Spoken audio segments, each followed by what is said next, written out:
नमस्कार, yoga my life पर आप सबका स्वागत है।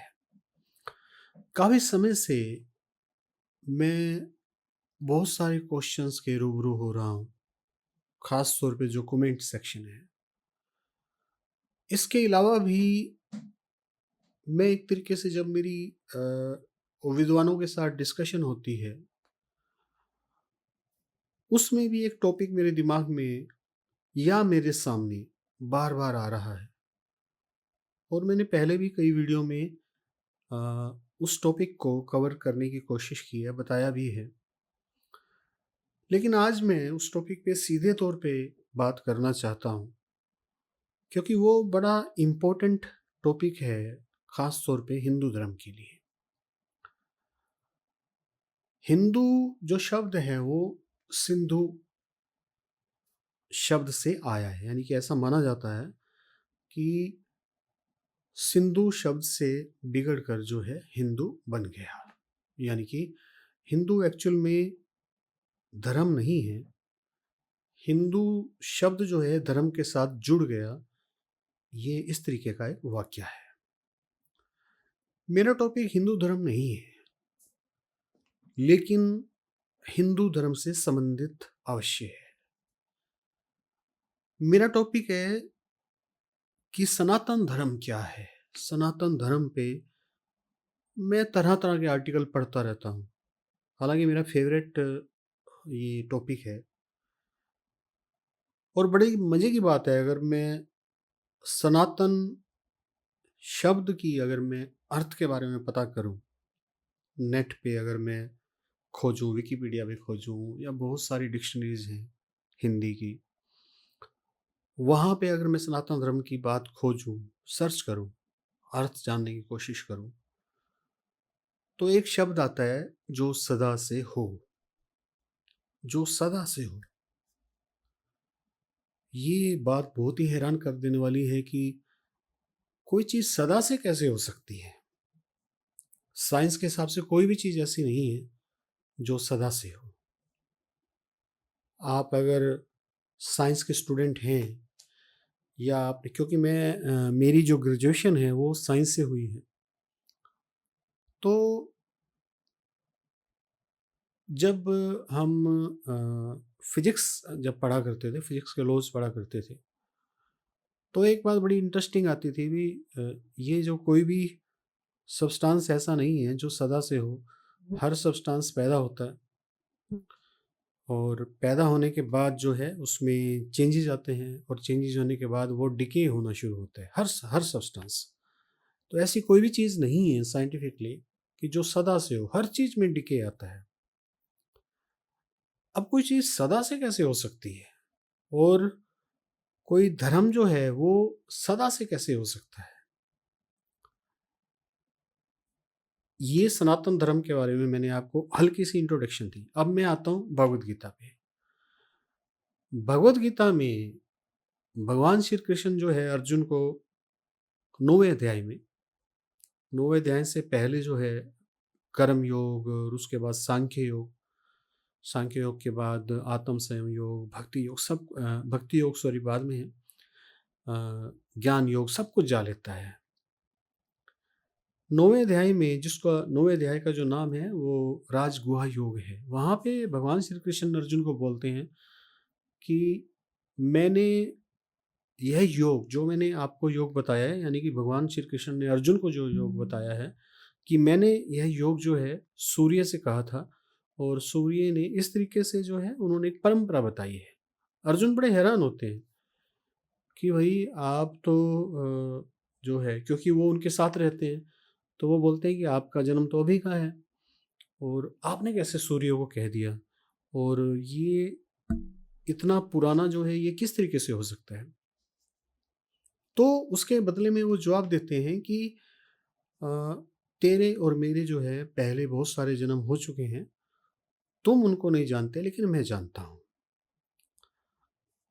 यानी कि कई जन्मों से, वो कई जन्मों पुरानी बात बता रहे हैं। अगर साइंटिफिकली बात करें सूर्य की, तो आज साइंस के हिसाब से भी कितने करोड़ साल पहले जो है सूर्य जो है उसका पैदावार हुई थी, सूर्य पैदा हुआ था। इसका मतलब जो धर्म है सनातन, वो सूर्य से भी पुराना है और सदा से है। सदा से मतलब कि एवरग्रीन, एवरीवेयर। अब इसका मतलब समझते हैं कि कोई चीज़ सदा से कैसे हो सकती है, इसका मतलब समझते हैं। एक्चुअली कुछ नियम ऐसे होते हैं, जैसे कि अगर हम बात करें न्यूटन के नियम की बात करें या ग्रेविटेशनल नियमों की बात करें, साइंस के नियमों की बात करें। अब जो साइंस के नियम हैं वो इस वक्त अभी मेरे चारों ओर इस धरती के अंदर जहाँ भी मैं बैठा हूँ वहाँ पे पिरोए हुए हैं। यहाँ पे जो ग्रेविटेशनल जो फोर्स है वो भी है, और न्यूटन के जो 3 लॉ हैं वो भी हैं, लॉ ऑफ अट्रैक्शन, ये सारे लॉज हैं यहाँ पे इस वक्त। दिख थोड़ी रहे हैं वो लॉज, हैं पेड़े पर, काम कर रहे हैं। अब जो मैं जिस बात को रिलेट करना चाह रहा हूँ, जो सनातन धर्म की मैं डेफिनेशन बताना चाह रहा हूँ और जो सनातन धर्म सदा से है वो बताना चाह रहा हूँ, वो अब वो समय आ गया जिसको आपको थोड़ा सा और कंसंट्रेट होकर ध्यान से सुनना है। मैं ये कह रहा हूँ कि आज से करोड़ों साल पहले भी सनातन धर्म था। सूर्य की पैदावार के टाइम शायद उस वक्त मानव जाति होती ही नहीं थी, एज पर साइंटिफिक रिकॉर्ड्स। ठीक है, तब भी जो है सनातन धर्म था, सदा से जो है।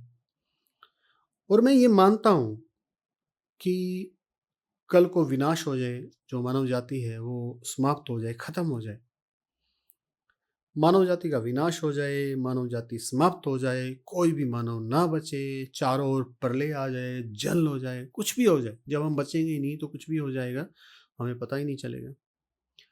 और ये प्रक्रिया जो है वो हजारों साल चलती रहे, कुछ भी ना होने वाली, कोई मानव पैदा ना हो, कोई भी जीव पैदा ना हो, और फिर हजारों साल बाद फिर एक मानव पैदा हो, फिर वैसी सभ्यता पैदा हो।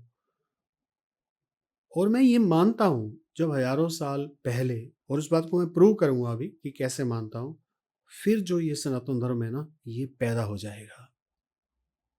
कैसे पैदा हो जाएगा, अब इस बात को समझते हैं। बड़ी इंटरेस्टिंग बात है कि सनातन धर्म कैसे पैदा हो जाएगा। जब सब कुछ खत्म हो जाएगा फिर सनातन धर्म कहाँ से पैदा हो जाएगा, कौन बताने आएगा? बताने वाले तो सारे मर चुके होंगे, फिर कहाँ से आ जाएगा? भारतीय शास्त्रों के अनुसार भाषा के 4 चरण होते हैं, 4 लेवल्स होते हैं। There are 4 levels of language and learning. पहला लेवल है कि मैं बोल रहा हूँ, इसको जो भारतीय शास्त्र हैं उन्होंने डिफाइन किया बैखरी भाषा। मैं बोल रहा हूँ, किसी भी भाषा में बोल रहा हूँ, मैं अभी हिंदी में बोल रहा हूँ, अगर मैं अंग्रेजी में बोल रहा हूँ तो भी बैखरी भाषा है, अगर मैं संस्कृत में बोल रहा हूँ तो भी बैखरी भाषा है, अगर मैं उर्दू में बोल रहा हूँ, फारसी में बोल रहा हूँ, किसी भी भाषा में बोल रहा हूँ, ये बैखरी भाषा है। मैं बोल रहा हूँ, आप सुन रहे हैं। आप सुन रहे हैं, आपके माइंड के अंदर विचार चल रहे हैं। जो जो शब्द मैं बोल रहा हूँ उससे टकरा टकरा के बहुत सारे विचार आपके दिमाग में पैदा हो रहे हैं। आपके दिमाग की भी एक भाषा है, आप बोल नहीं रहे, सोच रहे हैं। एक पर्टिकुलर भाषा में सोच रहे हैं, अपनी मदर टंग में सोच रहे हैं। अभी अगर कोई मुस्लिम मेरा वीडियो देख रहा है तो वो शायद फारसी या उर्दू में सोच रहा होगा। अगर कोई भारतीय देख रहा है जो हिंदी भाषी है तो हिंदी में सोच रहा है। तो जो मेरे दिमाग में चलने वाली भाषा है या इस वक्त आपके दिमाग में जो बैखरी भाषा, कोई भी हो सकती है, ऐसे ही मध्यमा कोई भी हो सकती है। अब कुछ अलग ही प्रवृत्ति के लोग, जिनको हम धार्मिक भाषा में ऋषि कहते हैं और मैं अपनी भाषा में उनको बोलता हूँ स्पिरिचुअल साइंटिस्ट। ऐसे ही साइंटिस्ट या वैज्ञानिक प्रवृत्ति के लोग, उनके दिमाग में एक खुरापात सूझी, खुरापात ही कहूँगा मैं उस वक्त, कि जो हमारा माइंड जो है हर पल बोले जा रहा है, हमें ऑर्डर पे ऑर्डर दिए जा रहा है, कभी भी चुप नहीं होता, इस माइंड को चुप करवा दिया जाए।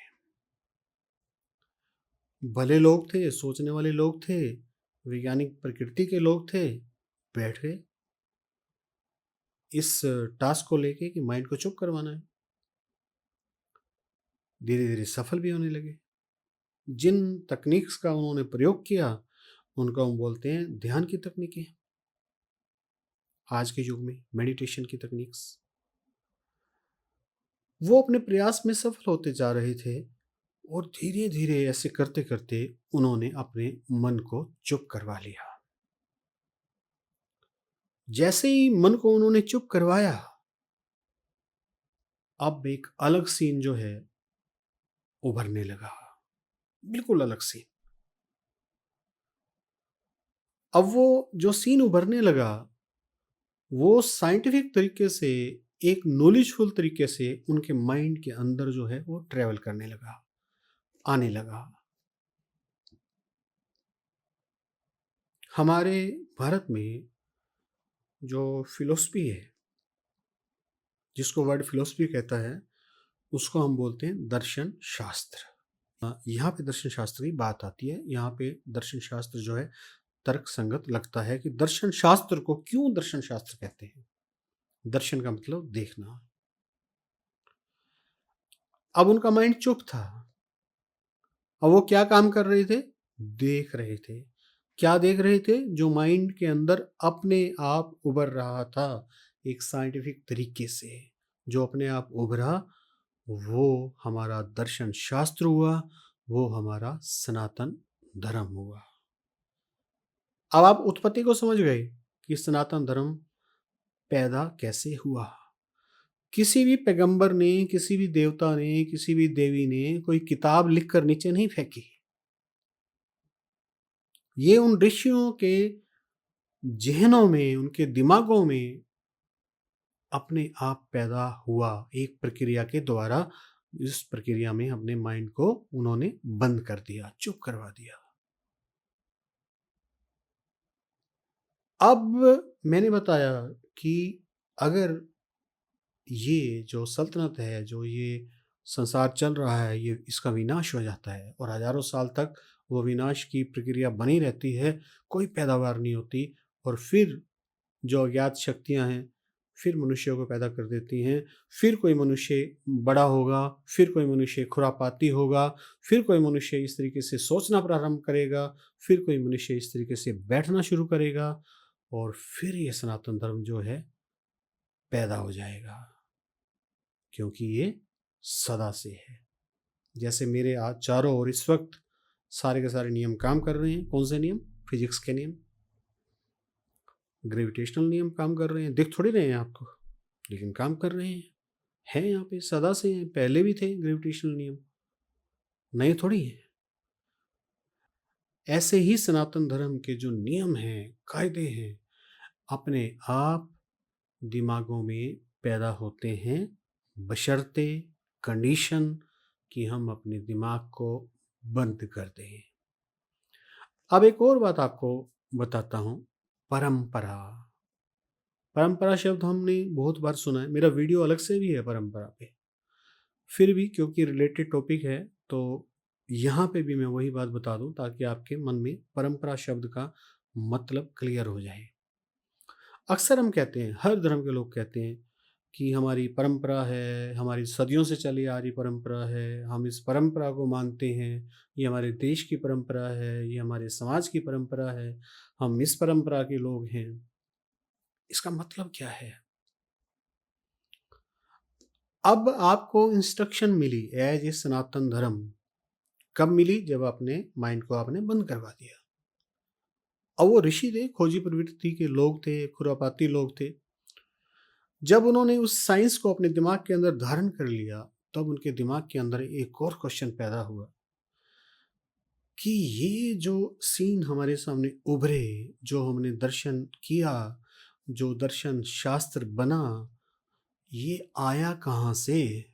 कोई ना कोई शक्ति तो इसके पीछे है, जिसने मेरे माइंड के अंदर ये सीन जो पैदा किए, ये सनातन धर्म पैदा किया।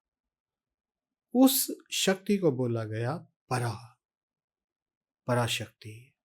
और जो शास्त्र पैदा हुआ, वो हो गई परंपरा।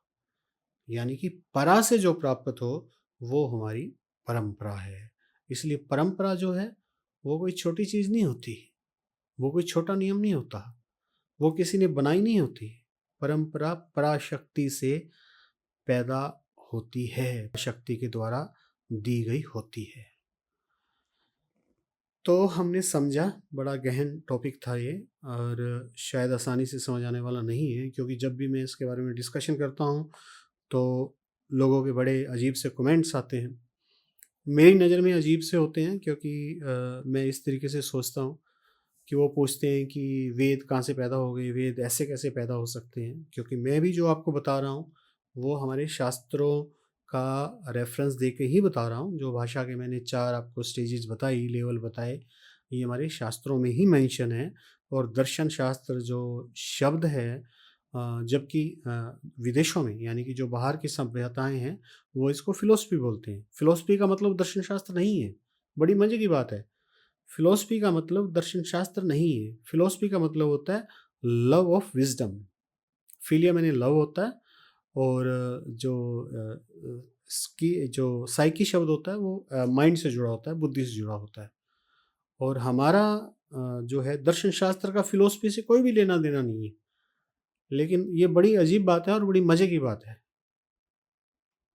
तो आप चिंतन कीजिएगा, जो मैंने बातें बताई, कमेंट कीजिएगा, और इस तरीके से हम बातें करते रहेंगे। इस तरह की बातें करते रहेंगे सनातन धर्म पे और धर्म के और अनछुए पहलुओं पे। Thank you very much. आप सबका दिन मंगलमय हो।